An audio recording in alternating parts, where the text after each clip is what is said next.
So for our first day, all we did was go from the airport to visit Tokyo Tower before we went to our ryokan for the night. It was really tiresome. We had a 10-hour flight. We didn't really want to do much. Not shown here is when we first arrived in Japan and went to Tokyo Tower. We actually lost our Wi-Fi connection and we got lost in the city for a little bit. So we had to use the map that Dad had provided us to find our way to our ryokan. And for a hot second, we really thought we might have booked a place that did not exist because we couldn't find it anywhere, and a person who had a hotel on that street outside, he didn't even know where we were looking for, so we did a couple loops before finally finding our ryokan. But on our second day, we decided to be really adventurous, and we left the prefecture to go to Nagano to see the snow monkeys, which was really fun, but it did take a lot of travel time to get there. One thing that made the trip to the snow monkeys be so long wasn't the bullet train, because the bullet train obviously is very fast, but once we got to the location to go to the snow monkeys, we actually had to switch to local trains. So we were one of the few tourists on these trains because these made frequent local stops to the small surrounding cities and stations. So we saw a whole bunch of people coming from school, and we were just in this really long train ride that usually would have probably taken us 20 minutes if we had taken taxi or something. It ended up taking us way longer, maybe like an hour and a half just to get to the snow monkeys, but obviously it was a cheaper option. But it was cool to kind of see what the local trains were like, and honestly it was an interesting first choice for our first full day in Japan because this is such a local rural area that a lot of people there did not speak English. Like that cat cafe we went to, it was a struggle, but it was worth it. Then for our third day, we went to visit Disney Sea. Not that, much travel, but it was really fun. One thing really cool about the Disney parks is the trains. There's a whole circular train system that just goes around the Disney parks. And in the vlogs, as you can see, super cute, all Disney themed, really, really, really adorable. Really loved it. And on our fourth day, we decided to do all of the nerdy anime shenanigans. We did everything, more than even is pictured here, but all of that in that area.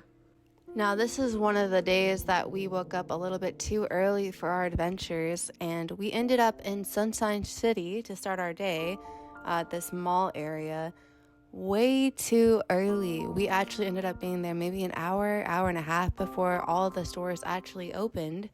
And this is partly because we hadn't adjusted fully to the time zone, but also because we were trying to maximize our days. But we did spend a lot of time just kind of lingering and waiting. And then for our fifth day, this was Ari's birthday, so we did a lot of the stuff she wanted to see, like the Ghibli Museum, the cream puffs, a lot of those cafes. It was really fun, and we got to see our friend Rosie. Personal bias here, but this day's was definitely one of the best days. And there was a restaurant we went out of the way to go see that we didn't plan accordingly to eat at, and I do regret not doing that because it was really cute, but I am glad we still went out of our way to go see it. We were originally supposed to go to Mount Fuji this day, but the weather conditions made us change our plans, so our travel is horrendous this day because we did not plan it in advance. So yeah, this ended up being one of our impromptu days because we did plan on seeing Mount Fuji and having a whole day over there, but it's really rare to see, and based on the conditions of that day, it would have been a bad day to go. But we are fortunate enough later in the vlogs to actually see it from our bullet train, as you'll see. But as what Vanessa means by it ended up being a horrendous day is that we did not map it out. So we did still see a lot of really cool things that I don't regret seeing. But if we had mapped it out better, we would have realized a lot of these places we went to were neighbors to each other, really, really close to each other. But we ended up going back and forth a lot, and we could have saved a lot of travel time and a lot of day if we had just done that a little bit more carefully. Now on day 7, we're moving from Tokyo to Osaka, so that's a big move from major cities, so it took a long time. The Ghibli Park's pretty far.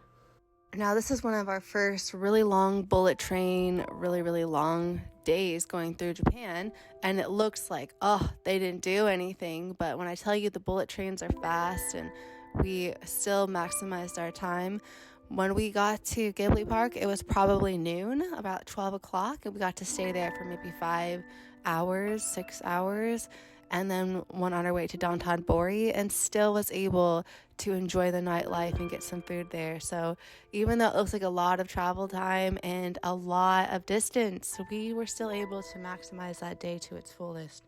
And then day 8, it's finally our first day in the Osaka-Kyoto area. Then from Osaka, we do our last-minute Universal plan and then go to Nara and then end up in Kyoto for the night.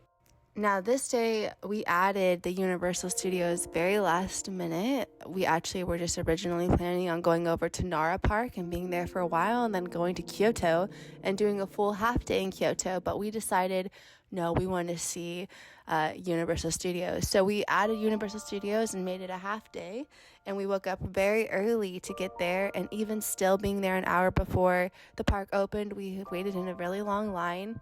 Probably left around 12 or 1 o'clock, and we're still able to complete everything. We did not do really anything in Kyoto that night, but obviously the very next day is going to be Kyoto filled. Day 9 is Kyoto, and if you read our description for that vlog, we had a little bit of issues with some of the planning management, so that made it so the day took even longer. But we woke up early enough that we were able to see everything, and we got to our ryokan, and it was super sweet. So Kyoto we ended up having a lot more travel time than we originally anticipated. We did map this day out correctly, though. We were planning our trip accordingly, like, okay, all this stuff in this area we want to see. What we did not plan for was the fact everything in Japan opens very late, actually. 8 a.m. usually being the earliest, but so many of stuff open at 9 a.m. So we still ended up having to travel back and forth to locations, and that ended up really making our day a lot longer than we expected and our travel time a lot greater than we had originally planned. Day 10 is a massive travel day from the island of Honshu to Kyushu, and there you go. It just took a lot. Now, this day we started off in the boonies of Japan, in the rural area of nowhere, just to see those tassel ruins, which was awesome, and we were one of the first Americans there. But that being said, we had a long distance to travel from there to our next location, so this day did primarily end up being on the bullet train. The movies of our trip are Harry Potter because Japanese Netflix has Harry Potter, so we had pre-downloaded them in our hotels and watched them on our really long bullet train. So I think of Harry Potter and I think of Japan equivalently. But we were in Hiroshima maybe for an hour and a half, but besides that, this day really was mostly just travel. Day 11, we explored the island of Kyushu. We saw a lot of the cute niche things down there. It was really worth visiting, but definitely far out of the way. Now, this is the most southern we get in Japan, and we went far. And it was literally just to see this Yufin floral village, which I desperately wanted to see. Do I regret it? Absolutely not. It was adorable. It was like a little Studio Ghibli village in real life, but it was definitely out of the way. And there's a lot of other stuff you could see in Japan about having to travel so far, but I have absolutely no regrets on this trip. It was worth it. Originally, we were going to take a plane and fly to Sendai and then go to Shin-Yokohama, but instead we had to take this bullet train path. So when we were there, we just explored Shin-Yokohama and called it a night. So this was another kind of impromptu day because we figured out the day before that our plane tickets that we had originally booked to Sendai got canceled, and luckily we figured it out the day before so we could make a plan, but this was definitely not in our original itinerary. It did end up being a bummer, but luckily, because we did have those JR passes that we booked beforehand, getting last minute bullet train tickets all the way from southern Japan to Tokyo ended up being already prepaid for us with those tickets. So that actually ended up saving us a lot of money. That could have cost us an entire arm and a leg to get from southern Japan back to Tokyo the very next day. But luckily, with those passes we had already bought, it was already part of our prepaid thing, so it didn't cost us extra money. So we were very fortunate and blessed in that department. We're back in the Tokyo area, so we had to see Disneyland because we saw Disney Sea. Maybe not that surprising, but Tokyo Disney Sea was more unique.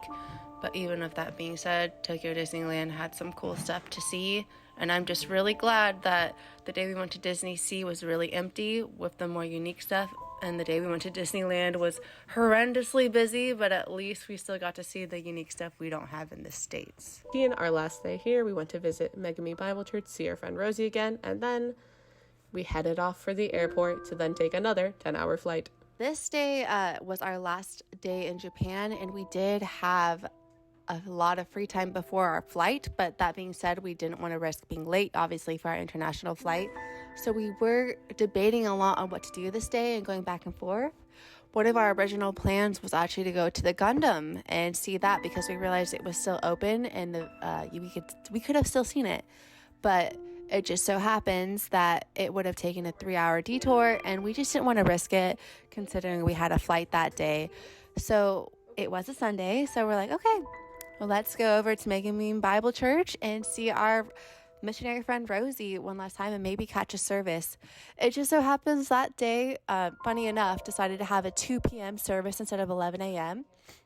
But we still were able to meet the congregation, the pastor. We were able to get lunch with them, and that was still really, really sweet. And when they were actually going to start their service, we headed out and we made it to our flight on time, obviously. This is kind of the overarching map, how it looks, this so you can get a better picture of everything we saw in relation to the island of Japan.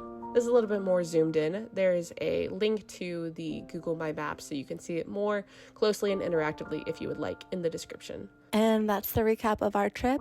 I had a really great time. It's something I've been looking forward to doing forever, and honestly lived up to the hype. So I definitely would recommend anyone to go to Japan. Definitely worth it. 10 out of 10 would do it again. Thanks for watching.